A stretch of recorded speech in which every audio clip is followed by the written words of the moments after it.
The Caribbean waters shimmered like liquid sapphire as Dominic Foster adjusted his diving gear. Another day of studying coral reef regeneration patterns, or so he thought. The research station bobbed gently on the waves as he descended into the azure depths. Something moved in his peripheral vision, too large to be any local marine life. His heart quickened as he turned, expecting to see a wayward whale shark. Instead, he found himself face to face with what appeared to be a woman, but one whose skin held an opalescent sheen that shifted colors like the surface of a soap bubble. She didn't wear any diving gear, yet moved through the water as naturally as any sea creature. Her eyes, large and faceted like a dragonfly's, studied him with equal fascination. Dominic remained perfectly still, afraid any sudden movement might startle this impossible being. To his amazement, she approached, reaching out to touch his oxygen tank with delicate webbed fingers. A voice resonated in his mind, bypassing his ears entirely, "Your breathing apparatus is inefficient." That was his first meeting with Lysandra, though he wouldn't learn her name until weeks later. She was part of an advanced aquatic species studying Earth's oceans, particularly interested in how humans were affecting marine ecosystems. Their encounters became frequent, then daily. Dominic found himself extending his research dives longer and longer, entranced by Lysandra's tales of her civilization that dwelled in the depths of distant oceans on worlds he could barely imagine. "Your people's relationship with water is fascinating," she told him one day, as they sat in an underwater cave she'd shown him. "You came from it, yet fear it. Respect it, yet harm it." "Not all of us," Dominic protested. "Some of us are trying to protect it." Her iridescent skin rippled with colors that he'd learned indicated amusement. "Is that why you spend so much time here? To protect?" "Initially," he admitted. "Now I have other reasons." Their romance bloomed like coral after a warm current, slowly at first, then with stunning beauty and complexity. Lysandra learned to use technology that let her breathe air and walk on land, though she always moved with a fluid grace that drew stares.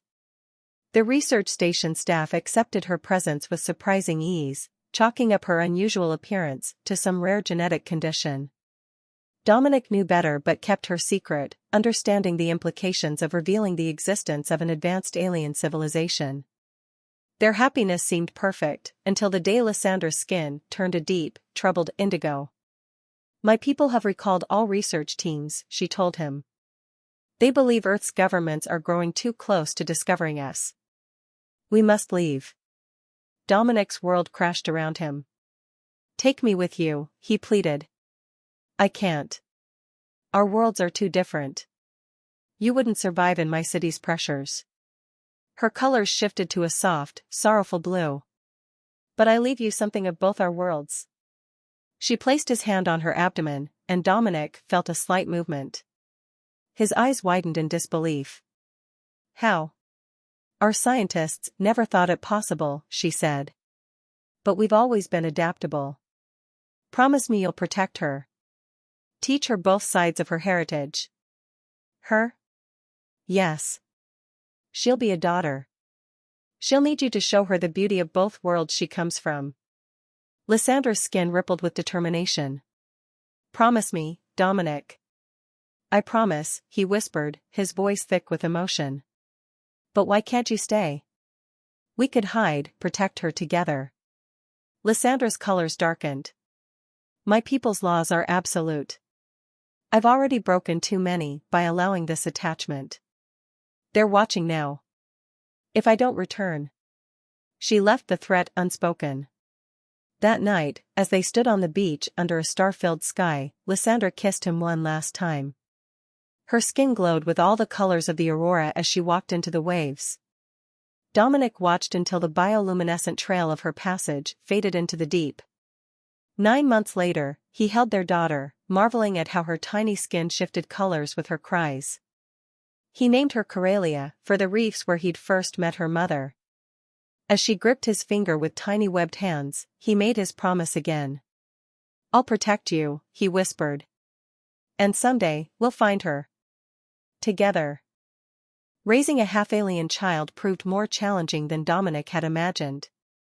By age 5, Corelia could hold her breath for hours, and her skin would ripple with colors reflecting her emotions, joy sparkling like sunlight on waves, sadness deepening to twilight blues. He'd moved them to a remote beach house in Maine, where the cold waters and isolated location provided some privacy. Still, there were close calls. Like the day Corelia's kindergarten teacher called, concerned about her unusual skin condition and extended swim times. "She's perfectly healthy," Dominic assured the teacher, falling back on his carefully crafted story about a rare genetic mutation. "She just needs special accommodations." That evening, he found Corelia in their private cove, dancing through the waves as bioluminescent patterns swirled across her skin. "The other kids said I'm weird today," she announced, her colors shifting to muted grays. Dominic waded into the cold water, gathering her into his arms. "You're not weird, starfish. You're extraordinary. Just like your mother." "Tell me about her again?" Corelia asked, her colors brightening with interest as they always did when Lysandra was mentioned.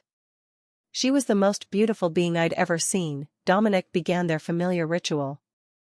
"Her skin shimmered like yours, and she moved through water like she was dancing." As Corelia grew, so did her abilities. She could communicate with sea life, calling dolphins to play or soothing injured seals. She developed her mother's gift for telepathic communication, though it only worked when she was underwater. But with these gifts came increasing danger. Word spread about the miracle girl who could hold her breath indefinitely. Amateur videos of mysterious lights in the water near their home began appearing online. Then came the morning Dominic found men in dark suits photographing their house from the beach. Their cover story was wearing thin. That night, as they ate dinner, Corelia suddenly stiffened. Her skin flashed warning colors, bright reds and yellows he'd never seen before. "Dad," she whispered, "someone's watching us. I can feel their thoughts." Dominic's fork clattered to his plate. "Pack your emergency bag," he ordered quietly. "Just like we practiced." They slipped out through the hidden tunnel he'd built beneath the house, emerging onto a secluded part of the beach. As they rushed toward their waiting boat, floodlights suddenly illuminated the shore. "Dr. Foster," a voice boomed through a megaphone. "We just want to talk about your daughter's unique abilities." Corelia's grip on his hand tightened, her skin pulsing with fear. Dominic made a split-second decision. "Water," he whispered. "Now." They dove into the waves together. Corelia's natural abilities and Dominic's diving experience helped them evade the searchlights. They swam deep, following the coastline underwater until they reached their backup plan, a small yacht anchored miles away, registered under a false name. As they climbed aboard, soaking wet and shivering, Dominic saw tears tracking down Corelia's cheeks, glowing slightly in the darkness. "I'm sorry, Dad," she said. "I tried so hard to be normal." "Hey," he cupped her face, watching the swirling patterns of distress beneath her skin. "You have nothing to be sorry for. Your mother warned me this might happen. That's why we prepared." "Where will we go?" Dominic started the yacht's engine, pointing them toward the open sea. "Remember all those diving spots I taught you about? The remote ones where the reefs are still healthy? We'll visit them all. Keep moving until we figure something out. What if they find us again? Then we'll adapt," he said firmly. "Like your mother's people do. Like you've been teaching me to do." As they motored into deeper waters, Corelia's colors gradually shifted from fearful oranges to calmer blues. She stood at the bow, letting the salt spray caress her luminescent skin. For a moment, she looked so much like Lysandra that Dominic's heart ached. "Dad," she called over the wind. "Do you think we'll ever find her?" "Mom?" Dominic joined her at the rail, watching the horizon where the ocean met the stars. "I don't know, starfish. But I do know this: if anyone can find a hidden underwater civilization, it's us." Corelia smiled, her skin sparkling with renewed hope. As they sailed into the night, Dominic saw brief flashes of light beneath the waves, dolphins, keeping pace with their boat. His daughter's friends, coming to escort them to their next adventure. He didn't know what challenges lay ahead, but watching Corellia communicate silently with the sea life around them, he felt a fierce pride. Let them try to catch us, he thought. They don't understand what they're dealing with. We're not just running away, we're going home. After 6 months at sea, their yacht anchored in remote lagoons and hidden coves, Dominic and Corellia had developed a rhythm. By day, they explored the underwater world together, Corellia's growing abilities making her an unparalleled research partner. By night, they studied star charts and ocean currents, searching for patterns that might lead them to Lysandra's people. It was during one of their deep dives off the coast of Indonesia that everything changed. Corellia, now 12, suddenly froze mid-swim.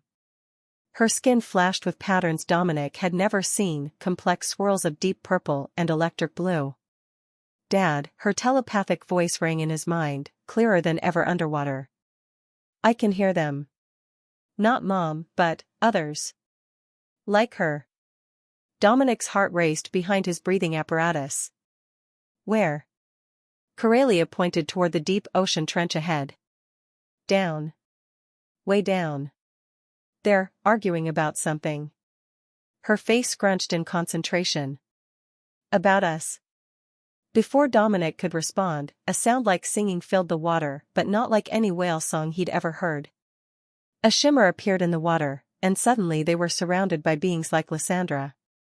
Their skin patterns shifted rapidly as they communicated in ways Dominic couldn't understand. One approached Corellia, reaching out with webbed fingers. Corellia's skin responded automatically, matching the stranger's patterns. She says they've been watching us, Corellia translated. They're from a different city than Mom's. They want to help. The leader, who introduced herself as Nixis through Corellia's translation, explained that they were part of a resistance movement.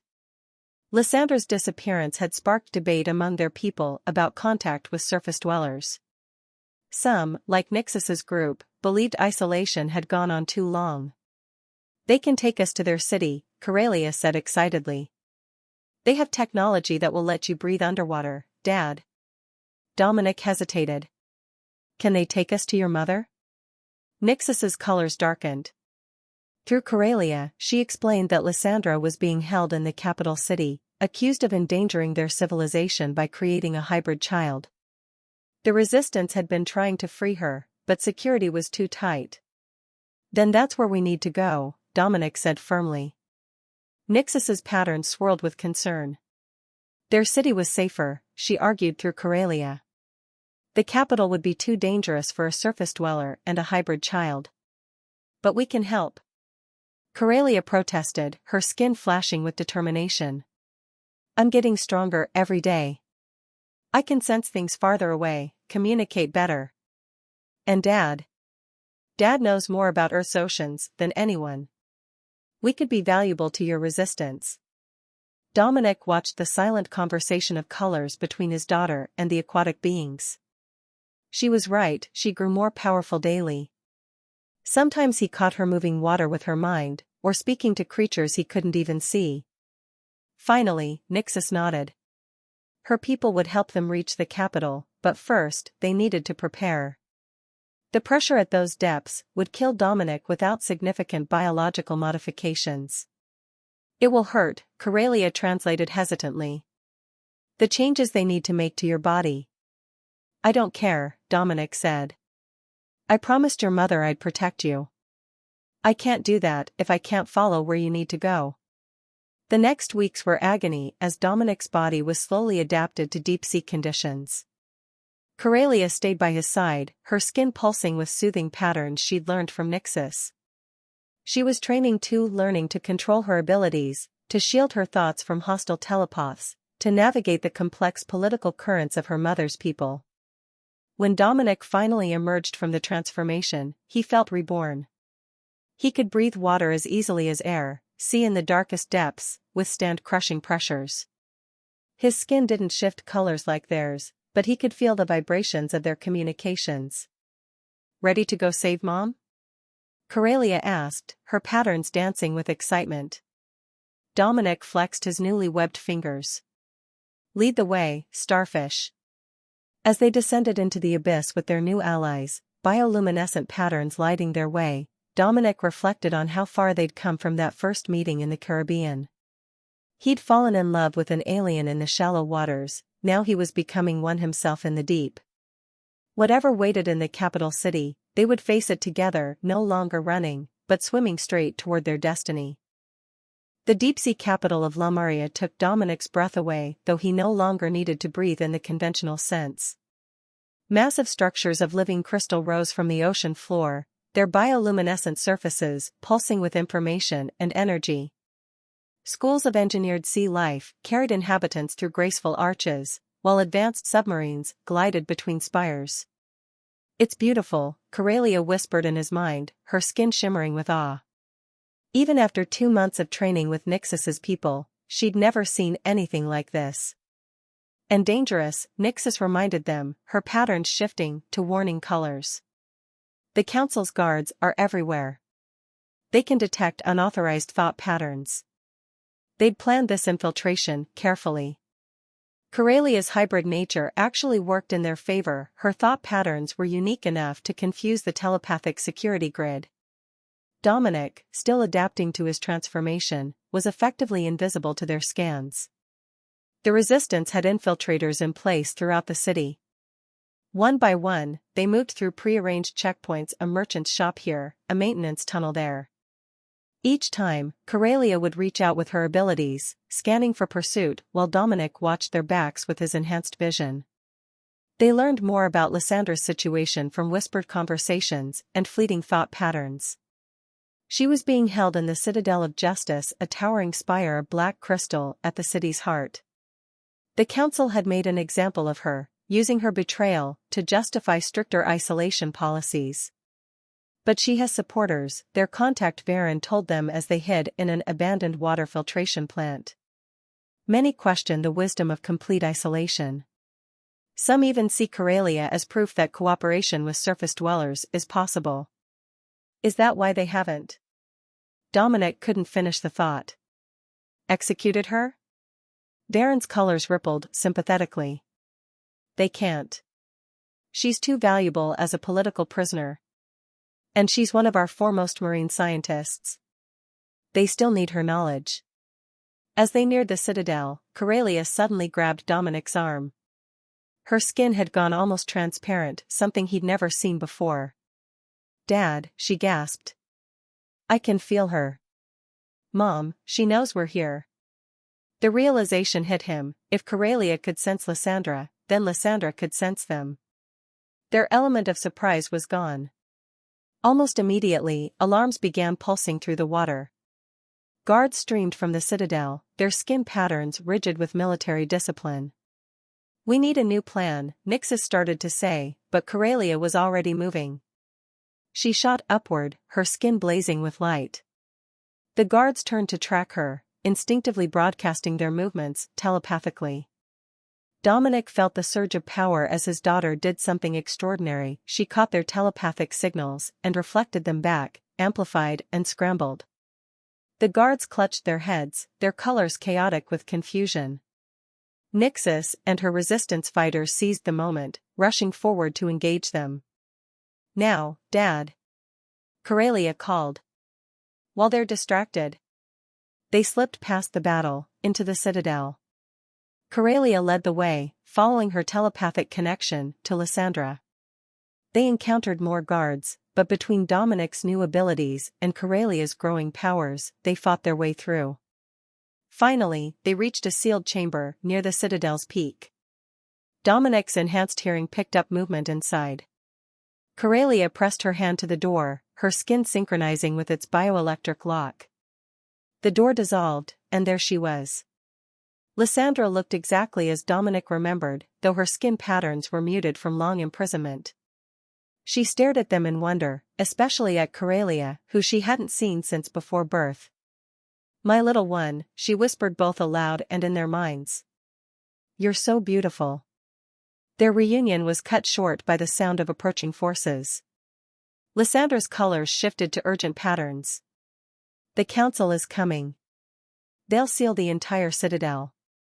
"Then let them come," Corelia said, her skin beginning to glow with unprecedented brightness. I want them to see what happens when you try to keep our family apart. The council arrived in force, 12 elders whose skin patterns rippled with ancient authority. Behind them, elite guards took position, their modified bodies built for combat. But Corellia stood her ground, positioning herself between her parents. Her skin blazed brighter than ever, patterns flowing across her surface that combined human determination with Lemurian power. You dare violate our most sacred laws, the chief counselor's thoughts boomed through the water. And you, directed at Dominic, have corrupted your very nature to trespass here.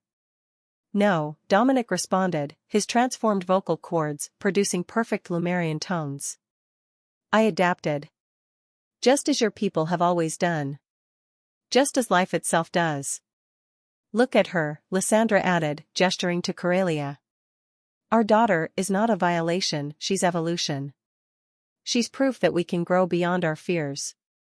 The council's colors darkened with anger, but before they could respond, Corellia acted. She reached out, not with aggressive power, but with something more profound. She shared her memories. Every moment of wonder discovering her abilities. Every act of kindness from humans who accepted her, despite her differences. Every lesson her father taught her about protecting the oceans that connected all living things. The images flowed from her mind to everyone present, carried by the same telepathic abilities the council feared. But she didn't stop there. Her consciousness expanded further, touching the minds of everyone in the city. Soon, all of Lemuria was experiencing life through the eyes of a child who bridged two worlds. You claim isolation protects us, Corellia's thoughts rang clear and strong. But look what we gain by connecting. Earth's oceans are changing. Humans are finally beginning to understand what they must protect. We could help them. We could learn from each other. The chief counselor wavered, his patterns showing confusion. The risks are nothing compared to the risk of stagnation, Lysandra finished. Our civilization began when our ancestors dared to adapt to ocean life. Will we now stop adapting out of fear? One by one, the council members' colors shifted, influenced not just by Corellia's memories, but by the rising tide of sentiment from the city's population. The resistance's message, carried by Corellia's unprecedented display of power, was taking hold. Finally, the chief counselor's patterns settled into contemplative swirls. Perhaps it is time for a new approach. The changes that followed weren't instant, but they were profound. The council agreed to establish controlled contact with selected human scientists, starting with marine research teams. Lysandra was freed and appointed as lead ambassador for these initiatives. Dominic and Corellia were granted dual citizenship, the first of their kind. They split their time between the surface and Lemuria, building bridges between worlds. More importantly, they were finally whole as a family. Years later, Dominic stood with Lysandra and Corellia at their favorite spot, a coral reef halfway between the surface and the deep city. Corellia, now a teenager, was teaching young Lemurians and human children to communicate, her skin glowing with joy as they learned together. She's remarkable, Lysandra's thoughts brushed his mind, her colors showing maternal pride. She is, Dominic agreed. But then, she comes from remarkable stock. He squeezed her webbed hand with his own similarly transformed one. Corellia turned to wave at them, her patterns forming the complex swirls that meant family in Lemurian. Above them, sunlight danced through the waves, below, the lights of Lemuria beckoned. They were exactly where they belonged, not fully of either world, but perfect in their own unique way. In the end, it wasn't just their family that found its place. They'd helped forge a new future where humanity's drive to explore and Lemurian wisdom could work together to protect the oceans that gave birth to all life.